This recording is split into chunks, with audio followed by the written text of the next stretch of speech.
नमस्कार, आप देख रहे हैं एसकेपी लाइव न्यूज। धार की भोजशाला में प्रति मंगलवार को पूजा अर्चना की जाती है, सत्याग्रह किया जाता है। आज भी मंगलवार को भारी तादाद में श्रद्धालु सत्याग्रह में शामिल होने के लिए मां वाग्देवी के तेल चित्र की पूजा अर्चना, हवन पूजन, हनुमान चालीसा का पाठ करने के लिए भोजशाला पहुंचे। आज विशेष तौर पर अखिल भारतीय पुजारी संघ के राष्ट्रीय अध्यक्ष महेश पुजारी, जो कि महाकाल मंदिर के मुख्य पुजारी है, भोजशाला में पूजा अर्चना में सम्मिलित होने के लिए पहुंचे। यहाँ उनका शाल, श्रीफल मां वाग्देवी का तेल चित्र प्रतीक चिन्ह देकर उनका स्वागत भोज उत्सव समिति के पदाधिकारियों ने किया। यहां पर उन्होंने भोजशाला में भारी तादाद में पहुंचे श्रद्धालुओं को संबोधित करते हुए कहा कि आज यहां पर संतों को बैठा होना चाहिए, लेकिन आज माता बहनें अपने बच्चों को लेकर बैठी है।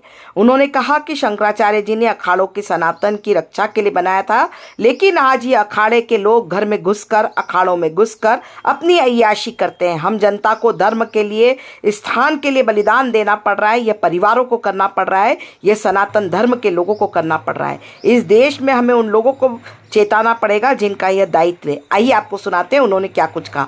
देखें खबर है एसकेपी लाइव न्यूज पर। पूरे देश के आगे आ जाएं, भोजशाला में रोज पूजा हो सकती है।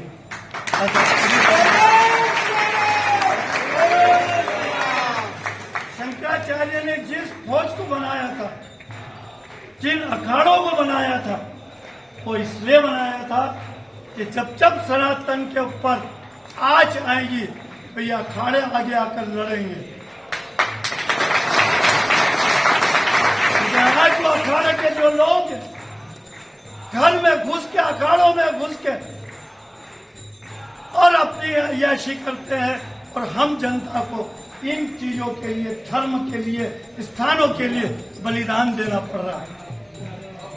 ये परिवार को करना पड़ रहा है, ये सनातन धर्म के लोगों को करना पड़ रहा है। तो इस देश में सबसे पहले तो हमें उन लोगों को चेताना होगा कि जिनका ये दायित्व है।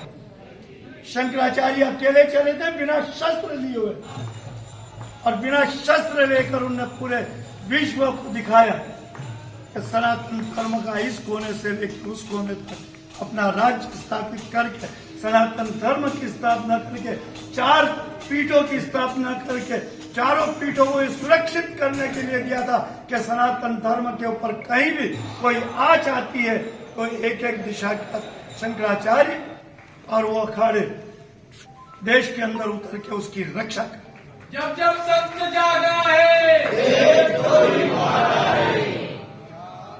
मैं एक बात कहूंगा मित्र, संत सोया हुआ है, जागना तो हमें है, हमारी संतान को जागना है, हमारी युवा को जागना है। यदि संत जागा हुआ होता, आज ये हमारी माँ बेटे, बच्चों जैसे बच्चों को लेके यानी बेटे संत होते हैं। आज हम बैठे, हमारा परिवार बैठा, यही सबसे बड़ी इस देश की है दुर्भाग्यता है। और इस दुर्भाग्यता का कारण भी हमारी यहाँ की तुष्टीकरण की नीति है। यदि सरकार चाहे तो आदेश कर दे कि जितने भी गुलामी के प्रतीक हैं उनको सबको देश से हटाया जा सकता है, यह कानून पास किया जाए। यदि ये कानून पास हो जाए तो देश के सारे गुलामी चिन्ह स्वतः ही हटना शुरू हो जाए।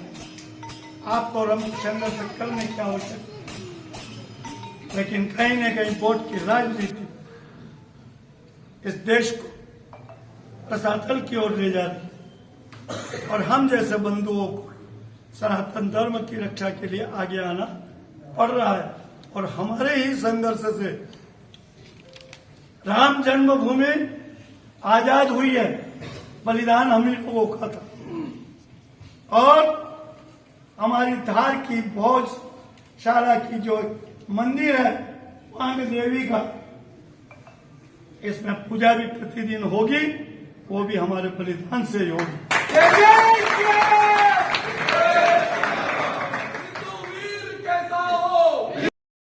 संबोधन दिया था, उसमें एक जिक्र किया था कि जो जितने भी मठाधीश हैं, जितने संत हैं, वो इसमें अभी तक नहीं पहुँचे हैं, और आम जनता को इसके लिए आंदोलन करना पड़ रहा है। क्या कहेंगे? देखिए, शंकराचार्य जी की ये सोच थी कि जब सनातन को समाप्त करने की बात इस देश में हुई थी, बौद्ध और अन्य धर्म बड़े थे, उसके लिए जब वो पूरे देश में उन्होंने शास्त्रार्थ किया और सनातन की स्थापना की, उसी के बाद उन्होंने एक नागा फौज बनाई जिसको कहते हैं अखाड़े, जो आज 13 अखाड़ों के नाम से जाने। ये एक फौज है, ये फौज है सनातन की। इस फौज को इसलिए बनाया था कि सनातन धर्म के लिए ये अगर आके लड़े। जब जब सनातन धर्म, जैसे देश की बॉर्डर के ऊपर आक्रमण होता है तो देश की फौज लड़ती है, और सनातन धर्म के मंदिरों पे, सनातन धर्म के अवशेषों पे, सनातन धर्म की व्यवस्थाओं पे यदि कुठाराघात या आक्रमण हो तो वो साधु संत यार वो अखाड़ा लड़े। लेकिन वो आज अपने कर्तव्य से विमुख हो गए हैं, इसीलिए पुनः ये जो भी यहाँ लड़ाई लड़ी जा रही है ये सब आद्य शंकराचार्य जी का अंश है, इनमें शंकराचार्य का अंश है। यह सनातन धर्म को बचाने के लिए, इस धरोहर को बचाने के लिए, हिंदू अवशेषों को बचाने के लिए ये संघर्षरत है। इसलिए मैंने ये कहा कि उन्हें यहाँ आगे आना चाहिए जो अपने मठों में सीमित हो गए हैं, और जो लोग वास्तविक सनातनी इस देश के हैं उनको संघर्ष करना पड़ रहा है, उन्हीं को बलिदान देना पड़ रहा है। पूर्व में यहाँ भी हमारे ही परिवारों से बच्चे लोग बलिदानी हुए हैं। तो इसलिए मैं इस मंच से और इस जगह से, इस पुण्य धरा से उन संतों को भी आग्रह करता हूँ कि देश के सारे संत आकर यहाँ बैठे, सारे संत इस आंदोलन को आगे बढ़ाए और इस स्थल को प्रतिदिन पूजा के लिए इसको सुरक्षित और स्वतंत्र कराएं। ऐसे हम उनसे यहाँ से अपील करते हैं। और भी हमारी कई मांगे हैं, सरकार ऐसे कानून बनाए, कोर्ट इसके ऊपर संज्ञान ले चुकी है, सर्वे हो ही रहा है जिसके अंदर यहाँ अनेकों प्रतिमाएं हिंदू अवशेष निकले हैं। पहली बात तो ये जो देश है ये सनातन का देश है, ऋषियों का देश है, यहाँ सप्त ऋषि हुए हैं, उनका देश है। तो मुस्लिम कहाँ से आया, मुस्लिम का धर्म कहाँ से आया? वो तो आक्रमण करके आए ना, आक्रमण करके उन्होंने हिंदुओं के साथ ये अत्याचार किया। तो भाई आप यदि अपनी कोई धर्म स्थल बनाना चाहें तो आप ज़मीन लेके बनाओ, लेकिन जो हिंदुओं के धर्म स्थलों को तोड़ के अपने स्थल बना लिए उन्हें छोड़ देना चाहिए, स्वतः छोड़ देना चाहिए। यही इस देश की यदि भाईचारे वाली बात होती है तो यही भाईचारे की बात होगी। उन्हें ये करना चाहिए कि भाई गौशाला के लिए कोई लड़ाई झगड़ा करने की ज़रूरत नहीं, हम ये गौशाला आपको सुपुर्द करते हैं।